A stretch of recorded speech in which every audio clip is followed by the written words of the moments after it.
Hi, I'm Gohar Vardanyan and welcome back to a new video.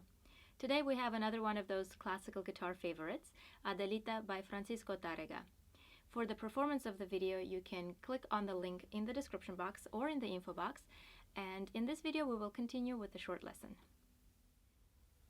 So this is probably the second piece by Francisco Tárrega that everyone learns, right after Lágrima, and it is more difficult technically. The combination of slurs, trills, and bars, and them happening all at the same time, do make it more tricky than the difficult parts in Lágrima. So I see why it comes second. But regardless, if you're going to learn it, you should keep in mind some of the musical ideas to make it sound as beautiful and as lyrical as possible. So the first mistake that I hear students make when they play this is to feel like they're accountable for every single note and play everything at the same volume. So, for example, here, this third beat is not supposed to be as loud as the others. Really, it's there to provide harmony, but it is in the accompaniment. The top is,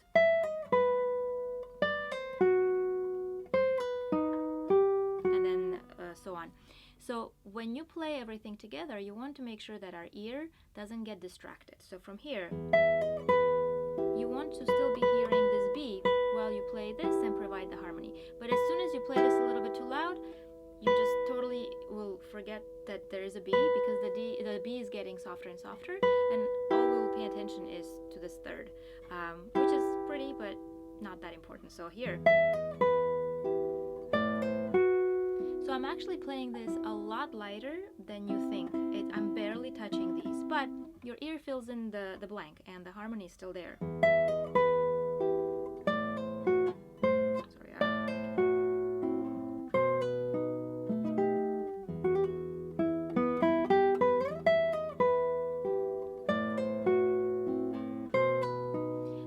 In a third measure and in the repeat of that phrase, the third beat is important because the top note of that beat is part of the melody. So here, right, so when I play this, I'll probably arpeggiate the chord just to be able to bring out the G more. That will finally resolve to the F sharp.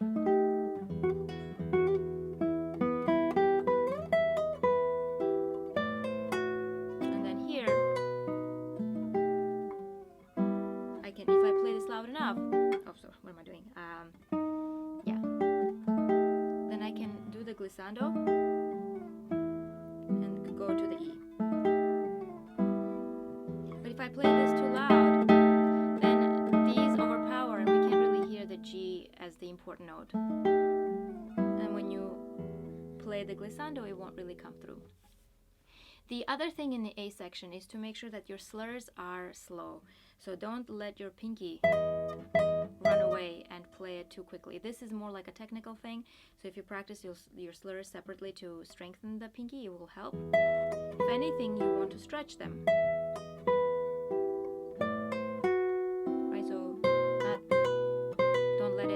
don't let the 8th note become a 16th note and sound like mostly happen because of a technical weakness in the pinky or whichever finger is doing the slur. Now, to talk about the B section, probably the most common mistake is the choppiness of how choppy it can sound, and that's because we're sort of thinking 1 and 2 and 3 and 1 and 2 and 3 and again, if you play every single note at an equal volume, it'll group in a different way, and instead of having a linear line, it'll just sound like you did the first beat, then the second beat, then the third, and it'll sound very choppy. What you need here is obviously just one time at least play the melody.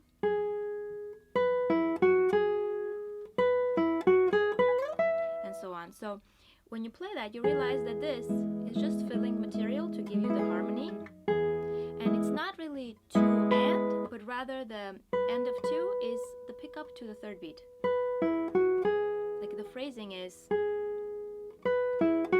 so the B is not coming out of the chord, but rather is the tail end of the G. And it's more connected to the second chord, or the third beat, than it is to the second beat. So here, so I'm kind of playing this, and then I'm grouping, so from the B to those together instead of thinking doing two and.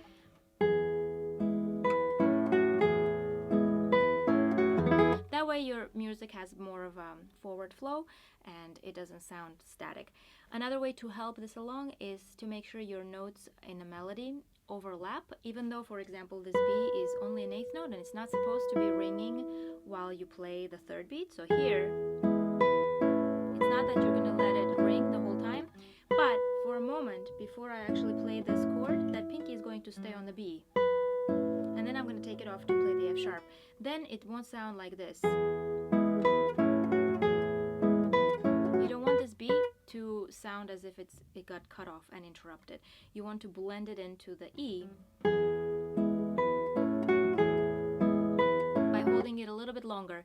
Then it feels more connected and not that just someone cut it short and made it sound like a hiccup.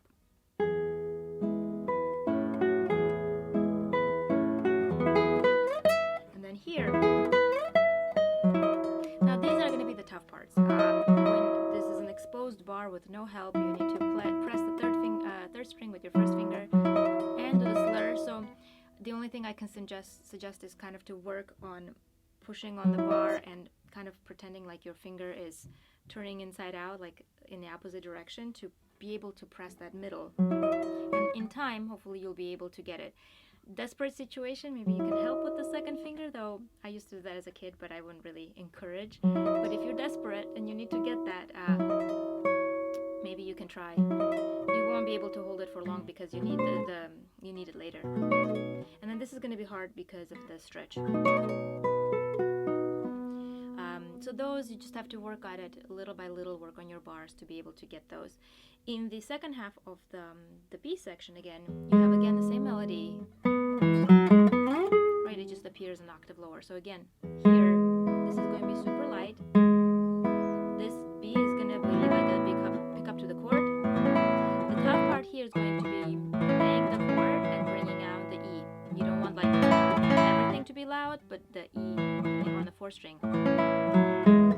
So that's just pay attention that you're really going for the E and not the whole chord. I'm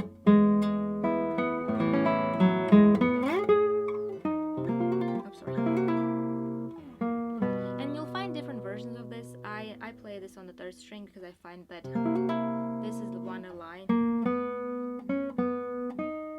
So I don't like the combination of the wiry bass sound and the third string kind of changing in the middle of the phrase, so I keep it on the third string. And then in second position. So I hope these kind of help you to be more musical with the piece.